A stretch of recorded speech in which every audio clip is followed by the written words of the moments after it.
Hi, what's up? I'm Simon HC and welcome to our next lecture. Today, Environment Creation Part 1. And in this tutorial, we are going to learn how to create highly detailed plants models using 3ds Max, V-Ray, Photoshop, and the base tools. I would like to show you how easy it is to transfer the techniques to other plants so you can see the skills to build up your very own library of models.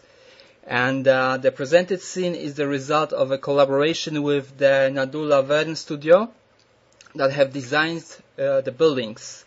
And my task was to create an image that would be able to express the ambience created by various elements of the environment. So from the very beginning, the plants were the focal point of the scene. Because their type and position was clearly specified, I had to work out some new techniques that allowed me to complete this task with accurate results. And I wanted to make the scene unique, so to brand the idea in the viewer's memories. And this tutorial will explain how using reference pictures and basic 3ds Max techniques can create plant models just like those shown on the illustrations. We will also go through the V-Ray rendering engine and material options to polish up the image for the best results in Photoshop. So let's start with the groundwork. And as you can see, the scenes have been published many times and probably you got a bit bored, but I hope the technique will allow you, to choose your own way how to create your plants and a bit different scenes. So I had here also some moss plants, wisteria plants and many others. So let's start with the plant modeling. And we need to plan the work. So the first thing we need to do is to find some reference pictures that will allow us to understand the anatomy of a particular plant, which in this case is Japanese wisteria. That's Latin probably, Wisteria floribunda. Anyway, just to be sure to find good pictures showing your focal object from different angles and scales, and try to find shots that will be also orthogonal to each specific part of the plant, like the leaves or shoots. This process will aid you with the textures in the following steps and can also be a great help with the modeling process. So in the basic shape definitions, we are planning how to create a pretty large scene, including lots of plants. So we need to think about the poly count in the first place to make sure that our workstation can actually manage with the size of the scene. It's important to answer the question which elements need more and less detail to make them work in regular shots as well as close-ups. In this case, we have 4 main objects: flowers, shoots, leaves, and branches. So choose your modeling technique, and in my case I have used the editable poly technique, and once we have defined the necessary elements we need to start the modeling process. So most single components can be created the very basic techniques. In this instance I have chosen the editable poly. To make the plants more natural, we will need a few variations of the same elements to make sure nothing is repeated. We also need to use some extra tools to scatter single elements in a random way. In the presented scene, we did not use blueprints. We simply focused on the reference images and tried to retain the general forms. The flower consisted of 3 elements. Create a simple plane object and add new divisions to obtain the low poly shape of the main body.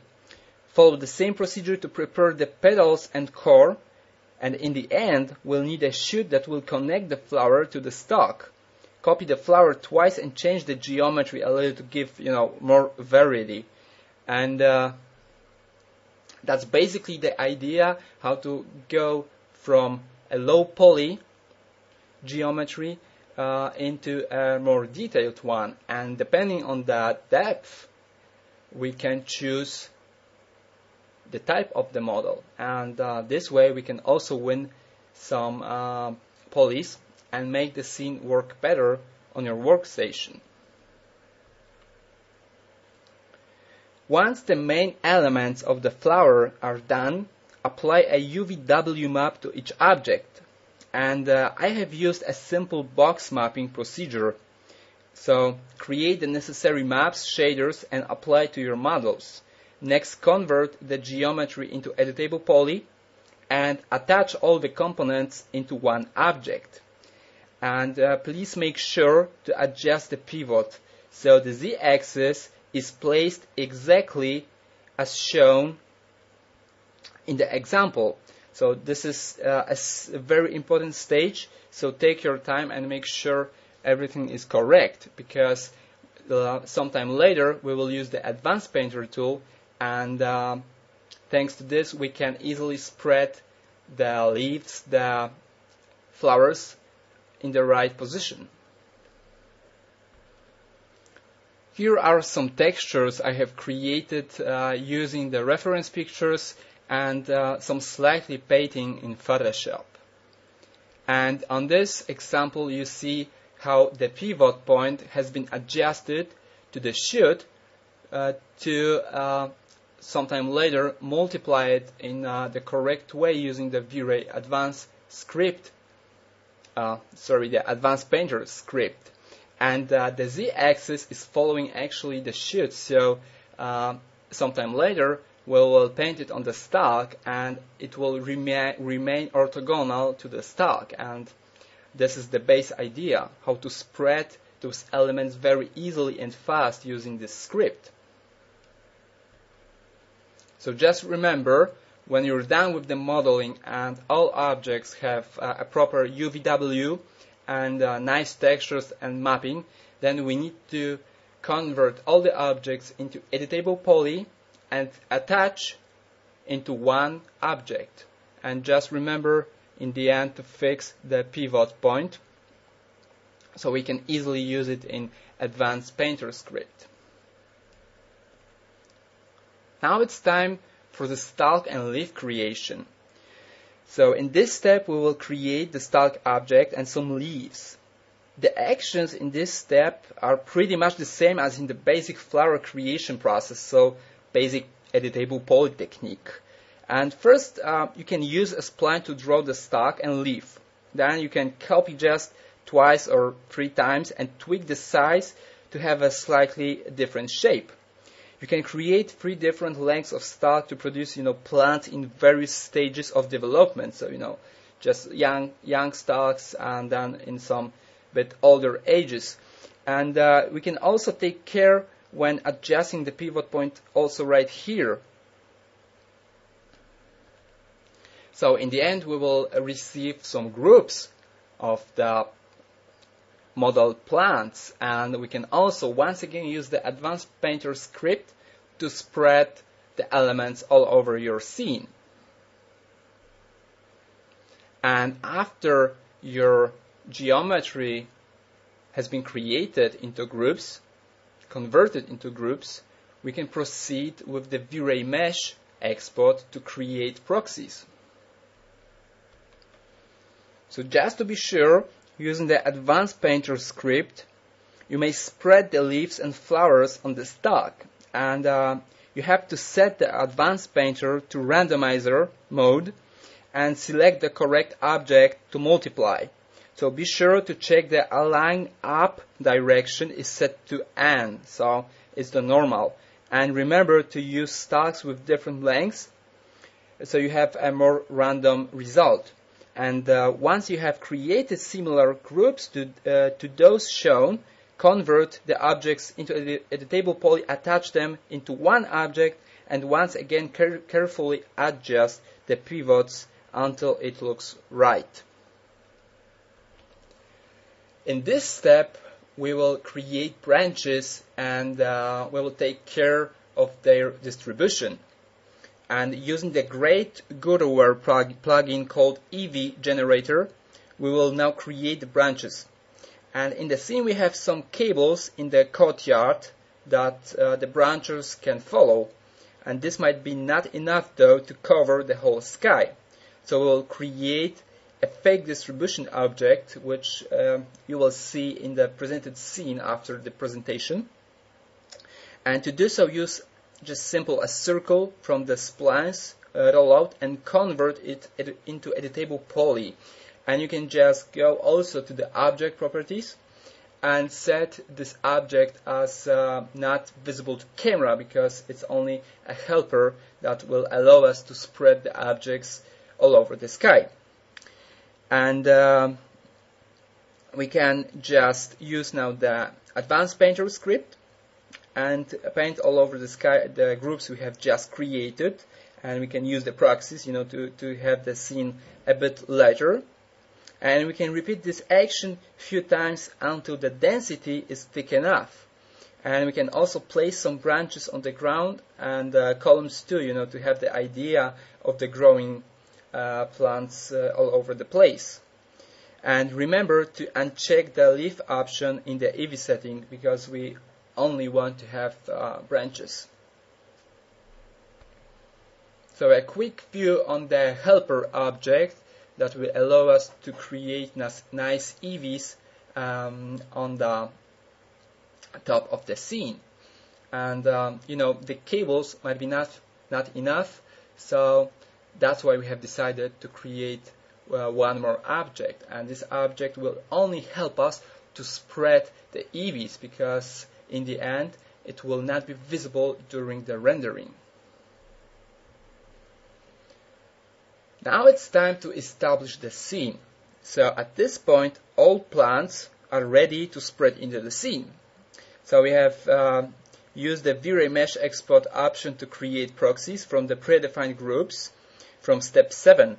And once again we will use Advanced Painter to spread all the geometry. So we just need to run the script and choose the flower proxy, select the instance cloning method and distribution object from step 8, and paint the flowers, tweak the rotation, position and scale in Advanced Painter setting.